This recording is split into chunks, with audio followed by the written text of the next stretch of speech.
రాజకీయ లబ్ధి కోసం హోంమంత్రి అనిత అసెంబ్లీ సాక్షిగా చెప్పిన పచ్చి అబద్ధాలకు క్లారిటీ ఇచ్చారు. ఓ వైఎస్ఆర్సీపీ అభిమాని చౌదరి అయినంత మాత్రాన వైఎస్ జగన్ కు మద్దతు ఇవ్వకూడదా అని నిలదీశాడు. కులం మార్చి పోస్టులు పెడుతున్నారంటూ ఆరోపణలు చేసిన హోంమంత్రికి అర్థమయ్యేలా తాను కమ్మ కులస్తుండేనని ఆధారాలు సోషల్ మీడియాలో పోస్ట్ చేశాడు చలపతి చౌదరి. సోషల్ మీడియాలో చలపతి చౌదరి అనే ఐడి పేరుతో వచ్చిన పోస్టును ఉదహరిస్తూ అసెంబ్లీ సాక్షిగా హోంమంత్రి వంగలపూడి అనిత చేసిన వ్యాఖ్యలు బూమరాంగ్ అయ్యాయి. ప్రకాశం జిల్లా ఎర్రగొండపాలెం నియోజకవర్గంలోని మేడపి గ్రామానికి చెందిన గుర్రం చలపతి చౌదరి చదువుకోవడానికి యూకే వెళ్లి ఉద్యోగరీత్యా అక్కడే స్థిరపడ్డారు. ఈ మధ్య అతను సోషల్ మీడియాలో వైఎస్ జగన్ ను సమర్థిస్తూ పోస్టు పెట్టారు. దీనిపై హోంమంత్రి అనిత అసెంబ్లీలో చౌదరి కులాన్ని మార్చి ప్రస్తావించారు. రెడ్డి కులస్తుడైన అతను చౌదరిగా సోషల్ మీడియాలో పోస్ట్ చేస్తుంటాడని అనిత ప్రస్తావించారు.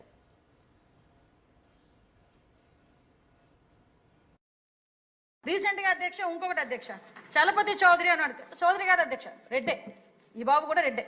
కాకపోతే ఎలా పెడతాడంటే మీకు ఇంకొకటి, ఎందుకంటే పర్టికులర్ గా మీ ద్వారా ప్రజలకి తెలియజేయాలి, మన సభ్యులు కూడా తెలియజేయాలండి. తెలిసిన వాళ్ళు ఈ మధ్య ఆరోగ్యం బాగాలేక 40 రోజులు హాస్పిటల్లో ఉంటే 2 లక్షల దాకా బిల్స్ అయ్యాయంట. ఆ బిల్స్ తీసుకుని సీఎం రిలీఫ్ ఫండ్ పెట్టిద్దామని లోకల్ గా ఉన్న టీడీపీ ఎమ్మెల్యే దగ్గరికి సంతకం కోసం వెళ్తే 1 లక్ష తీసుకొని రా సంతకం పెడతానన్నాడంట. నిజంగా దమ్మున్నవాడు ఆ ఎమ్మెల్యే ఎవడ రాయాలి కదా అధ్యక్ష. నిజంగా దమ్మున్నవాడు ఎవరది, సారీ లాంగ్వేజ్ నేను ఉపయోగించకూడదు. నా పేరు చలపతిరావు గుర్రం. నేను చదువుకోవడానికి యూకే వచ్చి ఉద్యోగరీత్యా ఇక్కడే స్థిరపడ్డాను. నా ఊరు మేడపి, నా నియోజకవర్గం ఎర్రగొండపాలెం నియోజకవర్గం. నేను కమ్మ కులానికి చెందిన వాడిని. ఇదిగో నా ఆధార్ కార్డు మరియు క్యాస్ట్ సర్టిఫికేట్. నేను కమ్మ కులానికి చెందిన వాడినని స్పష్టంగా ఉంది.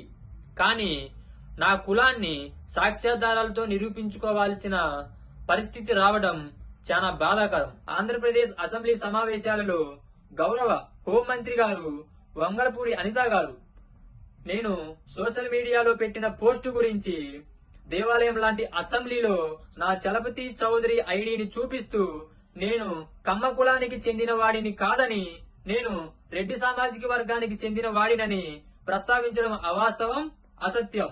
ఈ కుల ప్రస్తావనలో అసెంబ్లీలో ఉన్న స్పీకర్ గారు ఖండించకపోగా నవ్వుతూ సమర్థించడం ఇంకో విచారకరమైన సంఘటన. ఒక కమ్మ కులస్తుడు వైఎస్ఆర్సీపీకి గాని జగన్మోహన్ రెడ్డి గారికి గాని సపోర్ట్ చేయకూడదా? అసలు అసెంబ్లీలో కుల ప్రస్తావన తీసుకురావడం ఏంటి? రాష్ట్రంలో ప్రజలు ఎన్నో సమస్యలతో సతమతమవుతా ఉంటే వాటిని పక్కన పెట్టి రాజ్యాంగబద్ధమైన పదవిలో ఉన్న హోంమంత్రి గారు ఇలాంటి అసత్య వ్యాఖ్యలు చేయడం, దానిని స్పీకర్ గారు సమర్థించడం చాలా బాధాకరం. హోంమంత్రి అనిత గారు అడిగినట్టు ఆ ఎమ్మెల్యే పేరు ప్రస్తావించకపోవడానికి కారణం పబ్లిక్ ఫోరంలో వారిని బద్నాం చేసే ఉద్దేశం లేకపోతే వారి పేరును రివీల్ చేయడం పెద్ద పని కాదు. వారి మాటలకు సమాధానం ఇవ్వడానికే ఈ వీడియో. ఇకపై ఇలాంటి తప్పుడు వ్యాఖ్యలు, కుల రాజకీయాలు పక్కన పెట్టి ప్రజలకు మంచి చేయాలని చెప్పి ఈ కూటమి ప్రభుత్వాన్ని విజ్ఞప్తి చేస్తున్నాను. I'm proud of what I'm and proud of my leader Jagan అన్న అండ్ మై పార్టీ.